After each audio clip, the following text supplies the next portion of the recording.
litro ay mula 23 hanggang 29 pesos. Ngayon ay umabot na po sa 36 pesos ang kada litro ng diesel.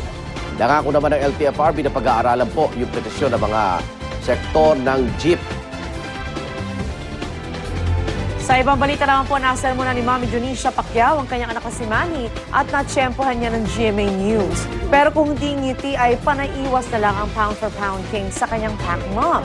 Ayon kay Mami Dionisha, pinaallahanan lamang niya ang anak. Gusto pa rin niyang pagpahingain kasi si Manny. Pero kinokontra ito ng anak at gusto pa rin ituloy ang concert sa Lake Tahoe sa Reno, Nevada. Binigyang diin ni Mami Dina, nag-aalala siyang sa kondisyon ng kanyang anak. Ayon naman sa doktor ng Pambansang Kamao, strained rib muscle lang daw ang sanhi ng pananakit ng tagiliran ni Manny na bunga ng mga nakuwang suntok mula kay Antonio Margarito. Lumiit na rin ang namamaga niyang kanang kamay at pasa sa mukha. Tuwid na rin at mabilis nang nakakalakad ngayon si Pacquiao. Kaya naman masasabi raw na out of danger ang ating pound-for-pound king. Pero syempre, yung nanay, hindi mo pipigilan yan eh. Concern ng nanay. Diba? Minsan nga parang doktor nga yung asal nila eh. Kasi they're just concerned for their child.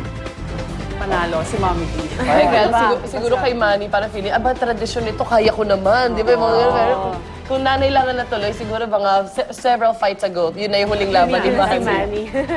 At samantala, kung bumubuti na ang katawan ngayon ni Manny Pacquiao, ang kanyang nakalaban naman si Antonio Margarito na confined pa rin ngayon sa isang hospital sa Texas, USA.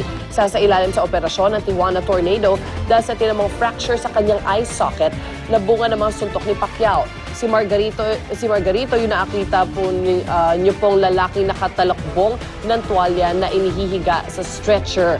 Pero kahit nasa ospital, nagpaabot pa rin si Margarito ng kanyang pagbati kay Manny at tinawag pa niya itong best fighter in the world. You betcha. Actually, parang nago niya yung face niyo. Kita ko sa balbas, siyang siya. Yun, tinakpan na niya. Nakita mo kasi. Ay, sorry Nasilip. Okay, presentahan natin ang mga maaksyon balita sa umaga ito sa ating Ronda Reports.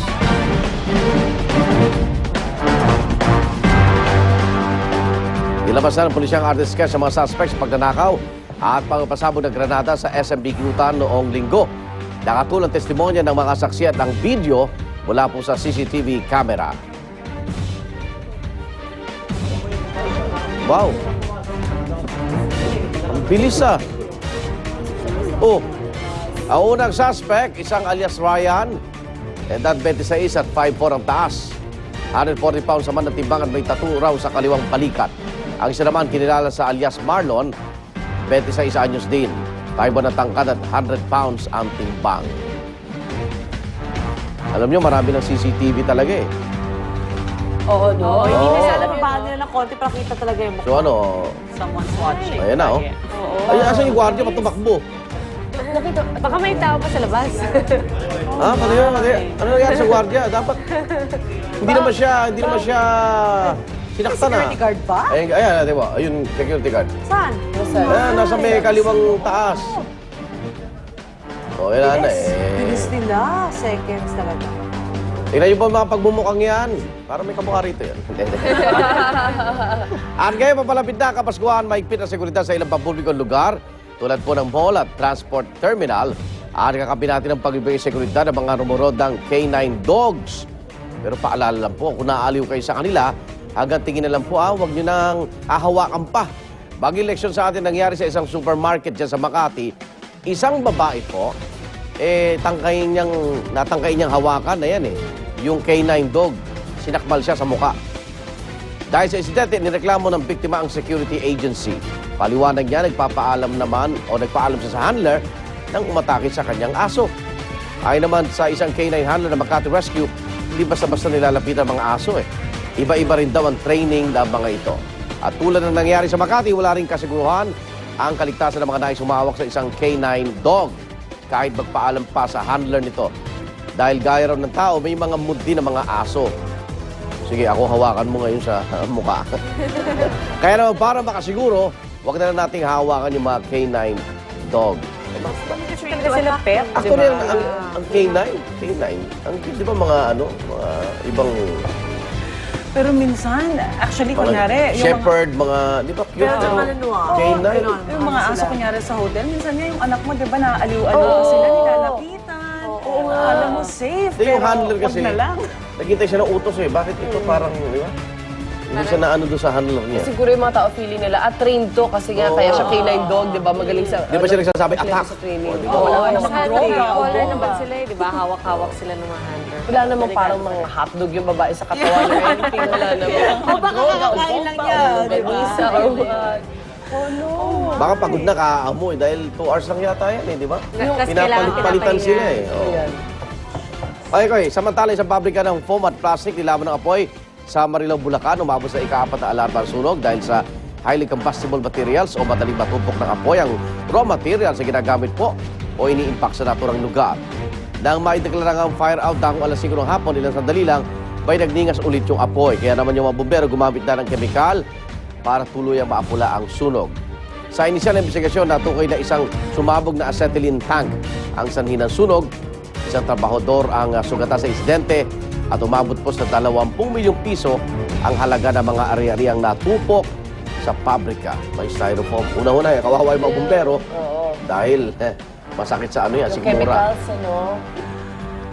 At eto naman nahatid ko nga, good news naman tayo pagbati. Congratulations sa mga bagong teacher ng bayan na pumasa po sa licensure examinations ng Professional Regulation Commission nitong Setyembre. Mahigit 17,000 ang mga nakapasa, 7,000 para sa elementary habang 9,000 naman sa high school. Kaya sa mga kumuha dyan ng licensure exam for teachers noong Setyembre, maaari niyong alamin kung kasama kayo sa mga pumasa sa nakapost na listahan sa www.gmanews.tv.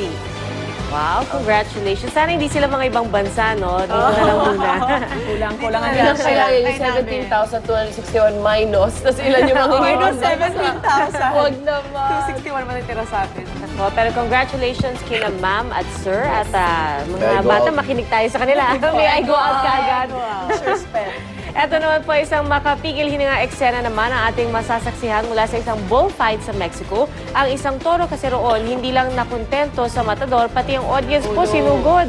Kitang-kita po yung sa video, yung pagdadiretso ng toro sa grandstand. Yan naman yung mga tao nagsikaripas ng takbo.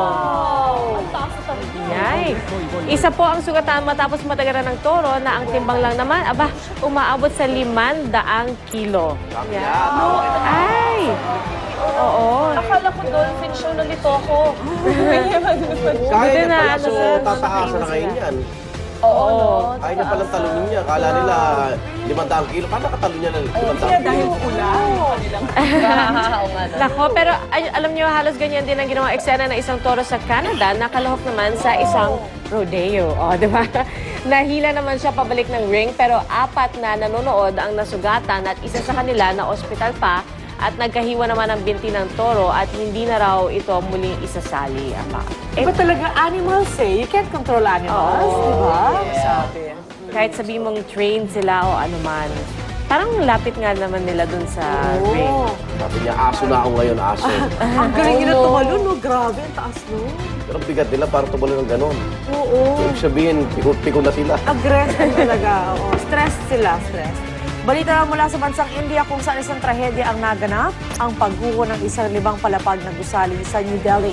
Sa huling tala, 66 na po ang patay, habang 73 naman ang sugatan.